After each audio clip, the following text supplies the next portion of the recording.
Well, let's say thank you to Grace.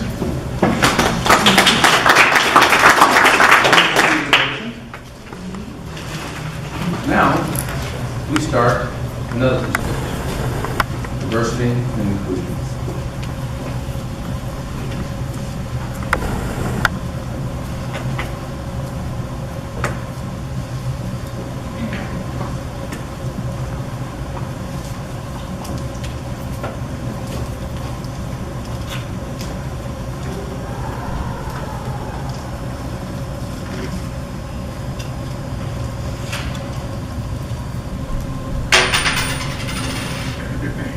You could have heard a coin drop.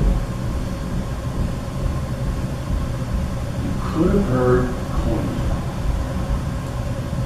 Sometimes you have to get uncomfortable. You have to be uncomfortable. Did you find that you were comfortable with the silence? Tell the truth.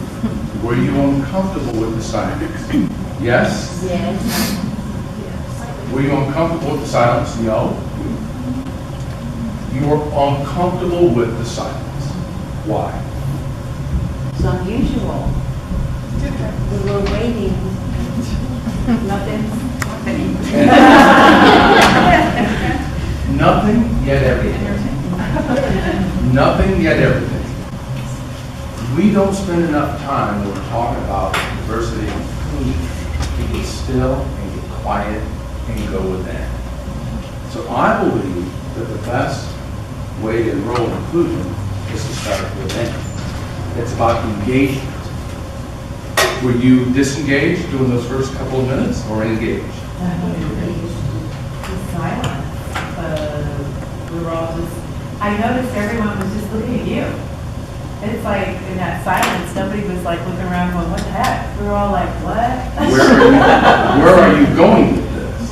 Yeah. Think of it this way. After 31,276 hours, give or take, of life coaching, corporate coaching, I noticed something.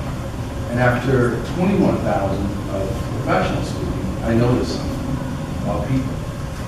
And they don't really get to the best levels of growth until they get a little uncomfortable and they want to make a change. Does that make sense? That's when you'll do the work.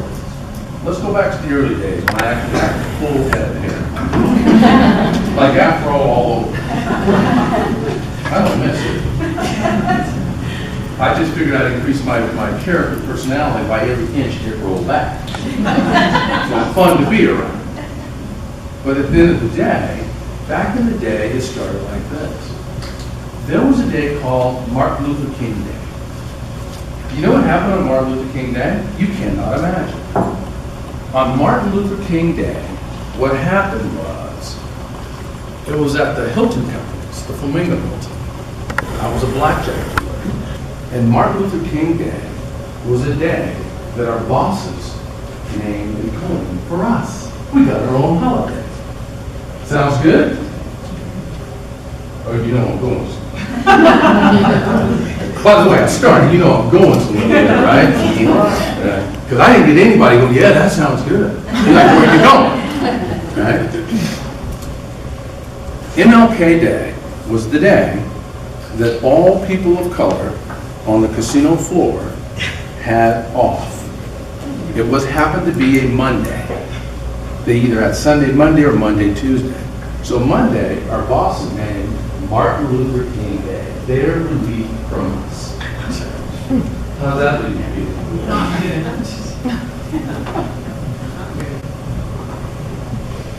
At that same property, there was a gentleman. He spoke with tight fists. He had hair like a Brillo pad, but always long. He was 5'1", and he spoke with an accent. And he used to say things like, "We've got to get those pillars fixed." And the pillars were pillows. And he would say things, you got to look at this thing appropriated. That was appropriate. The NAACP came down hard on Hilton in those times. They wanted diversity. They wanted inclusion. They wanted diversity. And this brilliant president of ours said to the NAACP, actually he said it internally, he didn't say it to the NAACP. And where am I supposed to find myself a smart nigger?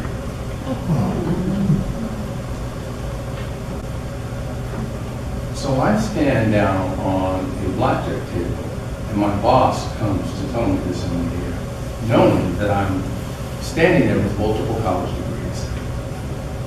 He said, you should go for it.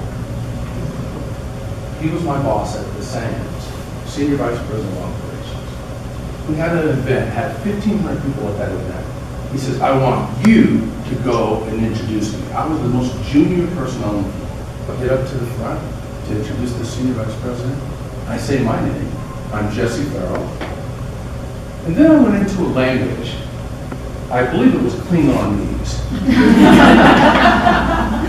You know Star Trek? Oh, yeah. Say yes if you know Star Trek. Oh, yeah. It went like Pung Gain Kong Biden Gao Larry Lowen.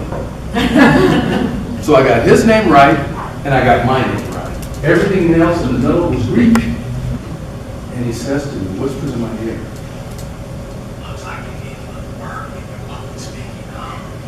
You think? No words came out. Never again will one man or one woman decide the quality of my communication at a breath like that. I didn't get a chance to practice. I didn't know anything about public speaking. The thing is, what would you have done about it? Practice. That's exactly what I said. I began to practice. I owe him a lot of gratitude. The gratitude was he made me uncomfortable. He made me reach inside and go get what was already there. You have what I call reach. It's really, really huge. The reach stands for responsibility, engagement, accountability, and connection. And the H is how you live. So I wrote this book, How You Live and Feeling. What it is the H part, we're going backwards. The H part of that whole reach campaign is the how you live and feeling. The golden rule is treat others how They wouldn't want you to do it. exactly. Treat others how you want to be treated. But what if you're a little goofy? So what I say to you, as you think about the hardships we go through, I don't have a cross to bear that I'm the only one who goes through hardship. Different religions do it. Different races have challenges. Women have challenges. Other minorities have challenges. Asians, American Indians, Eastern Indians. We all have our own crosses to bear. So this thing called inclusion, it's about all of us. So when I say to you, is let's use the REACH campaign from a leadership perspective. Be responsible. Make the people around you that can help you move this forward responsible. Employee engagement. Engage and connect and make. Say yes if that makes sense. Yes. Will you do this? Yes. Yes. When will you do this? Now. When? Now. You promise? Because I know where you live, I'm going to be watching. So I want you to consider today, what will you do? What one thing will you do to help this inclusion piece really take root at the grassroots level? And know that you don't have all the time.